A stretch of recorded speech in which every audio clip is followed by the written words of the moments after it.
സർവശക്തനായ ദൈവത്തിൻ്റെ അനാദി നിർണയമാണ് ഇന്ന് സംഭവിച്ചുകൊണ്ടിരിക്കുന്ന ആത്മപകർച്ച. അതെ, 2800 വർഷങ്ങൾക്ക് മുൻപ് പ്രവാചകനായ യോവേലിൽ കൂടി ലോകത്തെ അറിയിച്ചിരുന്നു. അതിൻ്റെ നിവൃത്തി എണ്ണമെന്നോണം ഇന്ന് ലോകം മുഴുവൻ ആത്മപകർച്ച നടക്കുമ്പോൾ മലയാളികൾക്ക് നിരന്തരം ആത്മീയ സദ്യ ഒരുക്കുന്ന ഹാർവസ്റ്റ് ടിവിയും ഹാർവസ്റ്റ് അറേബ്യയും ചേർന്ന് ദൈവീക നിയോഗത്താൽ ക്രമീകരിച്ചിരിക്കുന്ന ഒരു ആത്മീയ പരമ്പരയാണ് ഇന്നു മുതൽ ഇവിടെ നടക്കുന്ന യുഗാന്ത്യ സംഭവങ്ങൾ എന്ന പ്രക്ഷേപണം. മംഗഫ് അസംബ്ലീസ് ഓഫ് ഗോഡ് സഭയിൽ വെച്ച് ഈ ആത്മീയ അനുഗ്രഹകരമേറിയ ശുശ്രൂഷ നടക്കുന്നു. ജാതി മത സഭ ചിന്തകൾക്കതീതമായി സകല മാനവരാശിയും അറിഞ്ഞിരിക്കേണ്ടതും തിരുവചനത്തിൽ രേഖപ്പെടുത്തിയിരിക്കുന്നതുമായ സംഭവങ്ങൾ അനുകാല രാഷ്ട്രീയ ശാസ്ത്രീയ സംഭവങ്ങളായും വെളിപ്പെടുത്തലുകളായും വന്നിരിക്കുന്നത് വിശദമായി ഇന്നു മുതൽ നമ്മൾ ചിന്തിക്കുകയാണ്. തുറന്ന മനസ്സോടുകൂടി നിങ്ങൾ ഇത് ശ്രദ്ധിക്കുകയാണെങ്കിൽ തീർച്ചയായും കർത്താവിൻ്റെ സന്മുഖത്തു നിന്നും ആശ്വാസകാലങ്ങളും അനുഗ്രഹങ്ങളും വരുമെന്ന ആശംസയോടെ ദൈവകൃപയിൽ ആശ്രയിച്ച് ഈ ആത്മീയ പരമ്പര ഇവിടെ ആരംഭിക്കുന്നു.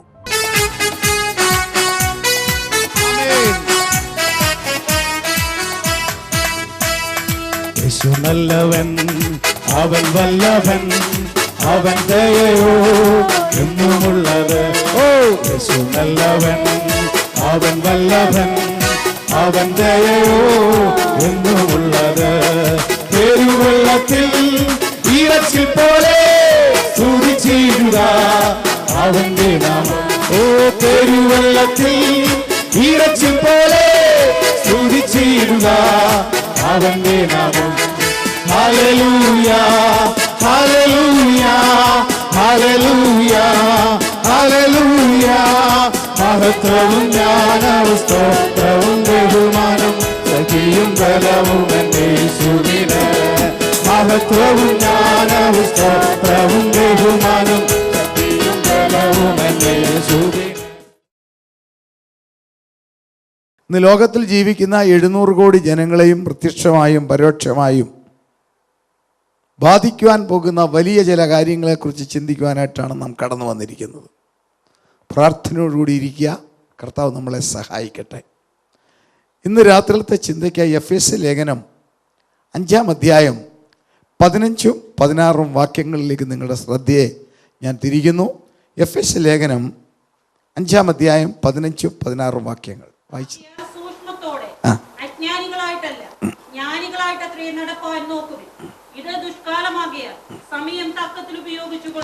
ഇത് ദുഷ്കാലമാകയാൽ സമയം തക്കത്തിൽ ഉപയോഗിച്ചു കൊള്ളുവീൻ. ആരംഭ ദിവസം നമ്മൾ കരങ്ങളെ ദൈവത്തെ സ്തുതിക്കാം. ഹല്ലേലൂയ. ഇത് ദുഷ്കാലമാകയാൽ സമയം തക്കത്തിൽ ഉപയോഗിച്ചു കൊള്ളുവീൻ എന്ന ഈ വാക്കുകളുടെ അർത്ഥത്തെ ശങ്കിക്കുന്ന ജനങ്ങളുണ്ടെങ്കിൽ അതിൽ അതിശയിക്കുവാനില്ല. കാരണം പുറമേ നോക്കുമ്പോൾ ഇത് ദുഷ്കാലമല്ല, നല്ല കാലമാണ്. സമയം തക്കത്തിൽ ചെലവഴിപ്പാൻ വേറെ ഒത്തിരി കാര്യങ്ങളുമുണ്ട്. കൗതുകമുണർത്തുന്ന കയറി ഇറങ്ങുന്ന ഷെയർ മാർക്കറ്റ്, സ്വർണ്ണ കമ്പോളം, ഓരോ ദിവസവും പുതുതായി ഇറങ്ങുന്ന പുതിയ രൂപകൽപ്പന ചെയ്ത വാഹനങ്ങൾ, ശ്രദ്ധ തിരിക്കുവാൻ, അതിമനോഹരമായ തലചായ്ക്കുവാനുള്ള വാസസ്ഥലങ്ങൾ ലോകമെമ്പാടും, വളരെ വിലപ്പെട്ട ഉടയാടകൾ, ശരീരത്തിൻ്റെ സൗന്ദര്യത്തെ 10 മടങ്ങ് വർദ്ധിപ്പിക്കുന്ന കോസ്മെറ്റിക് സംവിധാനങ്ങൾ, വാടച്ചുണ്ട് പോലിരിക്കുന്ന തലമുടി മയിൽപ്പീലി പോലെയാക്കുന്ന ഹെയർ ഡ്രസ്സിങ്, ഏത് കോമ്പൻ പല്ലും അതിസുന്ദരമായി കമ്പിയിട്ട് വലിച്ച് ഭംഗിയേറ്റുന്ന ഡെൻ്റൽ ട്രീറ്റ്മെൻറ്റ്, പല്ലിയുടെ തല പോലിരിക്കുന്ന നഖം പച്ചത്തത്തയുടെ ചുണ്ടുകൾ പോലെ സൗന്ദര്യം നൽകുന്ന നെയിൽ ഡ്രസ്സിങ് തുടങ്ങിയ സംവിധാനങ്ങളെല്ലാം നിറഞ്ഞു നിൽക്കുന്ന ലോകം. അതുകൊണ്ടുമായില്ല, ശാസ്ത്രം വളരെയധികം വികസിച്ച് ഇനി അങ്ങോട്ട് വികസിക്കുന്നു എന്ന വിധത്തിൽ പുരോഗമിച്ചു കൊണ്ടിരിക്കുന്നു. ശാസ്ത്രത്തിൻ്റെ തൊപ്പിയിലെ ഏറ്റവും പുതിയ 3 തൂവലുകളാണ് IT, BT, ND. Information technology, biotechnology, nano technology. ഇതിൽ ഏതിലെങ്കിലും ഒന്നിലെങ്കിലും എടുക്കുന്നവരും അതിൽ കൂടി ജീവിക്കുന്നവരുമാണ് നിങ്ങളിൽ പലരും. ഏറ്റവും പുതിയ കമ്പ്യൂട്ടർ ടെക്നോളജി അനുദിനം മാറിക്കൊണ്ടിരിക്കുന്നത് വന്നുകൊണ്ടിരിക്കുന്നു. സമയം ചെലവഴിപ്പാൻ പുറമേ നോക്കിയാൽ ദുഷ്കാലമാണോ എന്ന് ചിന്തിക്കും. 5.5 കോടി കിലോമീറ്റർ അകലെയുള്ള ചൊവ്വായിലെ മണ്ണ് കയ്യിലെടുത്ത് അമ്മാനമാടുന്ന ഫേസ് ടെക്നോളജി. ഗ്രാമങ്ങളിൽ പോലും അവയവങ്ങൾ പറിച്ചു നടന്നു. അവയവങ്ങൾ പറിച്ചു നടന്ന സംവിധാനം ലോകത്തിലെ രാജ്യങ്ങളിലെ ഗ്രാമങ്ങളിൽ പോലും നടക്കുന്നു. അപ്പോൾ ലോകം ഉറ്റുനോക്കുന്നു. 2017 ഒരു സർജറി നടക്കാൻ പോകുന്നു. ശാസ്ത്രലോകവും ഡോക്ടേഴ്സും അതിനെ നോക്കിക്കൊണ്ടിരിക്കുകയാണ്. 2017 മധ്യത്തിൽ സുപ്രസിദ്ധ സർജൻ സാരിഗോ കോണവറോ നടത്തുവാൻ പോകുന്ന സർജറിക്ക് വേണ്ടി തിയേറ്റർ ഒരുങ്ങിക്കൊണ്ടിരിക്കുന്നു. ആ സർജറിയുടെ പേരാണ് ഹെഡ് ട്രാൻസ്പ്ലാന്റേഷൻ. തല പറിച്ചു നട്ടാൻ പോകുന്നു. ശാസ്ത്രലോകവും ഡോക്ടർമാർ ഉറ്റുനോക്കുന്നു. അതിൻ്റെ പരിണത ഫലം എന്തായിരിക്കും? ചാക്കോച്ചൻ്റെ ശരീരത്തിൽ അച്ചാമ്മയുടെ തലയെടുത്ത് വെച്ചാൽ ഇതിൽ ആരുടെ സ്വഭാവം കിട്ടും എന്നുള്ളത് ചിന്തിച്ചുകൊണ്ടിരിക്കുന്ന ലോകം. അത്രമേൽ പുരോഗമിച്ചുകൊണ്ടിരിക്കുന്ന ഒരു ലോകത്തിലാണ് നിങ്ങളും ഞാനും ജീവിക്കുന്നത്. അപ്പോൾ ഇതിനൊരു മറുവശമുണ്ട്. ഈ നേട്ടങ്ങളെല്ലാം ഉള്ളപ്പോൾ തന്നെ ആകെ നഷ്ടം സംഭവിച്ചത് മനുഷ്യവർഗത്തിന്. അവൻ്റെ സമാധാനം പോയി, സ്വസ്ഥത പോയി, ജീവിതത്തിൻ്റെ സ്വകാര്യത നഷ്ടപ്പെട്ട്, വിശുദ്ധി പോയി, കുടുംബജീവിതം തകർന്നു, അവൻ്റെ എല്ലാം തകർന്നു, ആരോഗ്യവും പോയി. പകരം സ്വാർത്ഥതയും അക്രമവാസനയും അവനിലേക്ക് കടന്നു വന്നു. അതിൻ്റെ പരിണതഫലം ലോകമെമ്പാടും മാലോകരെ ഭീതിപ്പെടുത്തിക്കൊണ്ട് തീവ്രവാദികൾ, ടെററിസ്റ്റുകൾ ലോകം മുഴുവൻ നിരന്നു കഴിഞ്ഞു. ഇന്നും സുപ്രസിദ്ധ നഗരമായ പാരീസിലെ രക്തക്കറ ഉണങ്ങിയിട്ടില്ല. അപ്പോൾ 45 ലക്ഷം അഭയാർത്ഥികളെ യൂറോപ്പിന് നൽകിക്കൊണ്ട് 2 ലക്ഷം ശവശരീരങ്ങളും സമ്മാനിച്ചുകൊണ്ടൊരു രക്തരൂക്ഷിത വിപ്ലവം സിറിയയിൽ അരങ്ങേറുന്നു. അതിൻ്റെ അലയടി ലോകരാജ്യങ്ങളെ മുഴുവൻ ഭീതിപ്പെടുത്തുന്നു. എല്ലാ രാജ്യങ്ങളിലും സുരക്ഷിതത്വം എത്ര കർശനമാക്കാമോ അത്രയും കർശനമാക്കുന്നു. ഒരു ഭാഗത്ത് പുരോഗതിയുടെ കഥ പറയുമ്പോൾ മറുഭാഗത്ത് സംഭവിച്ച് നിങ്ങൾ നോക്കുക. രാഷ്ട്രീയ ഗോളത്തിൽ എന്തോ പൊട്ടിപ്പുറപ്പെടുമോ എന്ന ഭീതി. 1987 12 കഷണമായി ചെതറിയ സോവിയറ്റ് റഷ്യ ഇതാ വീണ്ടും മറ്റൊരു വിധത്തിൽ മുൻപോട്ട് വരുന്നു. ഏതോ ഒന്നിനു വേണ്ടി അവർ തയ്യാറെടുക്കുന്നു. അപ്പോൾ തിരുവചനം പറയുന്നു, യെഹെസ്കേൽ പ്രവചനം 38-ാം അധ്യായത്തിൻ്റെ ഓരോ വാക്യങ്ങളും വായിക്കുമ്പോൾ കാണാം, ഒരു യുദ്ധം നടക്കും. ആ യുദ്ധത്തിൽ സോവിയറ്റ് റഷ്യ മുമ്പിൽ നിൽക്കും. അത് സംഭവിക്കുന്നതിന് മുമ്പേ ഈ ലോകത്തിൽ വേറെ 2 കാര്യങ്ങൾ നടക്കണം. അതാണ് നമ്മൾ ചിന്തിക്കുവാൻ പോകുന്നത്. വേറൊരു ഭാഗത്തെ പ്രകൃതി കലിതുള്ളിയതുപോലെയുള്ള കാലാവസ്ഥ സമ്മാനിക്കുന്നു. ഈ ഭൂമിയെ നോക്കി നിന്നെ ഞാൻ ചുട്ടുകത്തിക്കുമെന്ന വൈരാഗ്യത്തിൽ കോപത്തോടെ ഇറങ്ങിയിരിക്കുന്ന സൂര്യൻ, അവൻ്റെ കോപത്തിന് ശാസ്ത്രലോകമിട്ട പേരാണ് ഗ്ലോബൽ വാർമിംഗ്. ആരോ അടിത്തറ ഇളക്കിയതുപോലെ ഇളകിക്കഴിഞ്ഞ എർത്ത് പ്ലേറ്റുകൾ ദിവസങ്ങൾക്ക് മുമ്പ് അതിൻ്റെ ബാക്കി എന്ന വണ്ണം അഫ്ഗാനിസ്ഥാനിലോ പാകിസ്ഥാനിലോ നടന്ന ഭൂമികുലുക്കത്തിൻ്റെ അലയടികൾ എവിടമെല്ലാം ഉയർന്നു. പഞ്ചാബും ഡൽഹിയും മാത്രമാണോ കുലുങ്ങിയത്? കൊച്ചു കേരളത്തിൻ്റെ സൗന്ദര്യമൂറുന്ന കൊച്ചി പട്ടണം ഇളകിയില്ലേ? ആകാശത്തിൻ്റെ 2ാമത്തെ തട്ടിൽ 1.5 കോടി കിലോമീറ്റർ മാറിക്കഴിഞ്ഞില്ലേ? വൾക്കാനോ എക്സ്പ്ലോഷൻസ്, അഗ്നിപർവ്വത സ്ഫോടനങ്ങൾ, തുറമുഖ നഗരങ്ങളെ നോക്കി കലിതുള്ളുന്ന സുനാമി തിരകൾ രൂപം കൊള്ളുന്ന കടലിൻ്റെ അന്തർഭാഗങ്ങൾ, മനുഷ്യവർഗത്തെ കാർന്നു തിന്നുന്ന മാരകമായ രോഗങ്ങൾ, വേറൊരു ഭാഗത്ത് വീണ്ടും 2017-16 വർഷങ്ങൾ ഒരു സാമ്പത്തിക തകർച്ചയിലേക്ക് നീങ്ങുന്നതിൻ്റെ സൂചനകൾ, ദുസ്സൂചനകൾ. $115 ഒരു ബാരൽ എണ്ണയ്ക്ക് വിറ്റുകൊണ്ടിരുന്ന ഗൾഫ് രാജ്യങ്ങളിലെ എണ്ണ $45 പോലും വാങ്ങുവാൻ ആളില്ലാത്ത സ്ഥിതി. 250 രൂപയ്ക്ക് ഒരു കിലോയ്ക്ക് വിറ്റിരുന്ന കേരളത്തിൻ്റെ ബ്ലാക്ക് ഗോൾഡ് എന്ന് പറയുന്ന റബ്ബർ വാങ്ങുവാൻ ആളില്ലാതെ 100 രൂപയ്ക്ക് കെട്ടിക്കിടക്കുമ്പോൾ അതിൻ്റെ ദുർഗന്ധവും വില താന്നതിൻ്റെ ദുർഗന്ധവും ഒരുപോലെ സഹിക്കുന്ന റബ്ബർ കർഷകർ. ബിസിനസിൻ്റെ ടെക്നോളജി കയ്യിലൊതുക്കിയ ജപ്പാനിൽ സംഭവിച്ചുകൊണ്ടിരിക്കുന്ന സാമ്പത്തിക മാന്ദ്യം, ലോകത്തിലെ പല രാജ്യങ്ങളുടെയും ഇന്ത്യ ഉൾപ്പെടെ ഉള്ള കറൻസിയുടെ മൂല്യം കുറയുന്നു. ഇതെല്ലാം കൂടെ ചേർത്ത് പഠിക്കുമ്പോൾ ഒരു സത്യം വ്യക്തമല്ലേ? ആരോ ഈ ഭൂമിക്കും ഭൂവാസികൾക്കും ചരമഗീതം പാടുന്നു. ഇത് ദുഷ്കാലമല്ലേ? Price the Lord. ഈ ഭൂമിക്കും ഭൂവാസികൾക്കും ആരോ ചരമഗീതം പാടുന്നു. അത് തന്നെയാണ് ഞങ്ങൾക്കും പറയുവാനുള്ളത്. വലിയ ചില സംഭവങ്ങൾ നടക്കുവാൻ പോകുന്നു. ഞാനിവിടെ നിൽക്കുന്ന ഒരു സഭയുടെ വക്താവല്ല, ഒരു സഭയ്ക്കും എതിരല്ല, ഒരു മതത്തിനും എതിരുമല്ല. എന്നാൽ ഈ തലമുറയിൽ ഈ ലോകത്തിൽ സംഭവിക്കുവാൻ പോകുന്ന 2 വലിയ കാര്യങ്ങളെ കുറിച്ച് വ്യക്തമായി പ്രൈസ് ദി ലോർഡ് തിരുവചന വെളിച്ചത്തിൽ ഇന്ന് നടക്കുന്ന രാഷ്ട്രീയ സംഭവങ്ങളുടെയും ശാസ്ത്രീയ വെളിപ്പെടുത്തലുകളുടെയും ആ അറിവുകളോടുകൂടി നിങ്ങളുടെ മുൻപാകെ സമർത്ഥിക്കുവാൻ ഞാൻ ആഗ്രഹിക്കുന്നു. ചെവിയുള്ളവൻ കേൾക്കട്ടെ, കാണുവാൻ കണ്ണുള്ളവൻ കാണട്ടെ. ബുദ്ധിയുള്ള മനുഷ്യൻ തിരക്കിനിടയിൽ അല്പസമയം ചിന്തിക്കുമ്പോൾ വലിയ ഒരു ഗൗരവം നമുക്ക് കാണാം. എന്തോ സംഭവിക്കാൻ പോകുന്നു. അതെന്താന്ന് ചോദിച്ചെന്നാൽ, ഒന്ന്, ഈ ഭൂമിയുടെ സുവർണകാലം ഇവിടെ തീരും.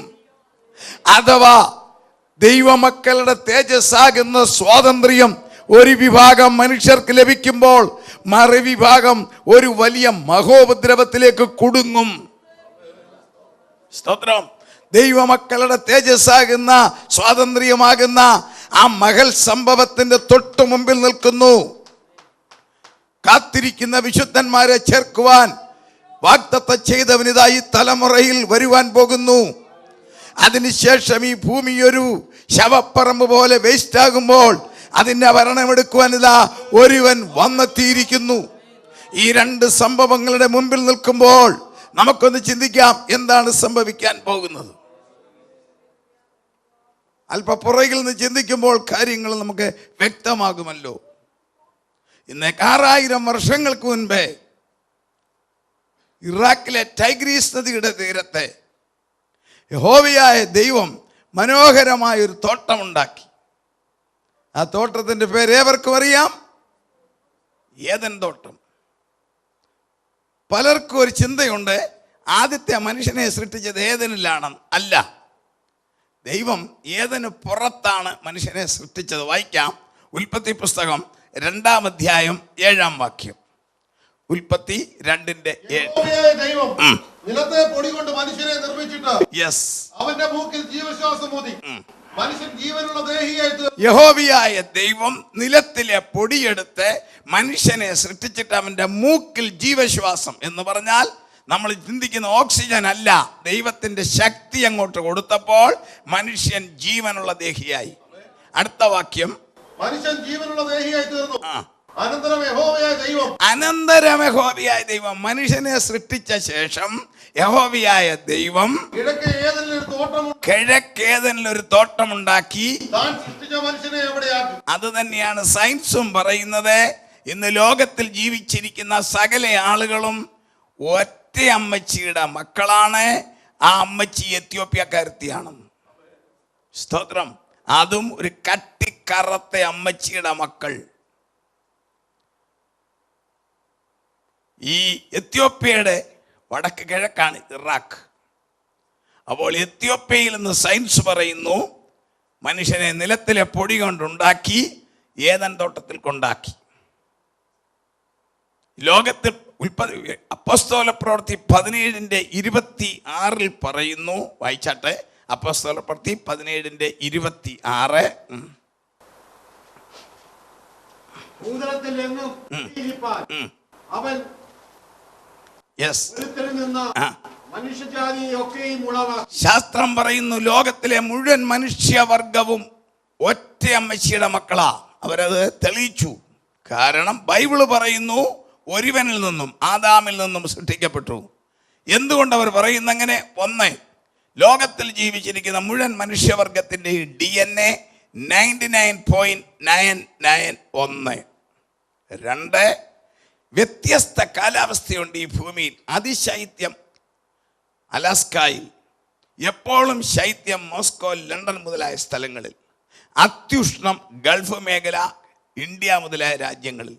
അതിശൈത്യത്തിലും അത്യുഷ്ണത്തിലും മഞ്ഞിലും എല്ലാം കഴിയുന്ന സകല മനുഷ്യരുടെയും body temperature 1. Price the Lord. എല്ലാം 98.5 അല്ലെങ്കിൽ 36 ഡിഗ്രി ഒരേ body temperature. Price the Lord. ഒരേ DNA, എല്ലാവരിലും ആവറേജ് 5 ലിറ്റർ രക്തം. Price the Lord. അപ്പോൾ ഒരുവനിൽ നിന്ന് സൃഷ്ടിച്ചു. പല നിറം എങ്ങനെ വന്നൊരു ചോദ്യം വന്നേക്കാം. ദൈവം തമ്പുരാൻ മനുഷ്യരെ അനുഗ്രഹിച്ചു, നിങ്ങൾ സന്താന പുഷ്ടിയുള്ളവരായി ഭൂമിയിൽ നിറവീൻ. അതുകൊണ്ടാണ് ഈ മനുഷ്യർക്ക് ടെൻഡൻസി ഉണ്ട് ഒരിടത്തു നിന്ന് ഒരിടത്തേക്ക് പോവുക.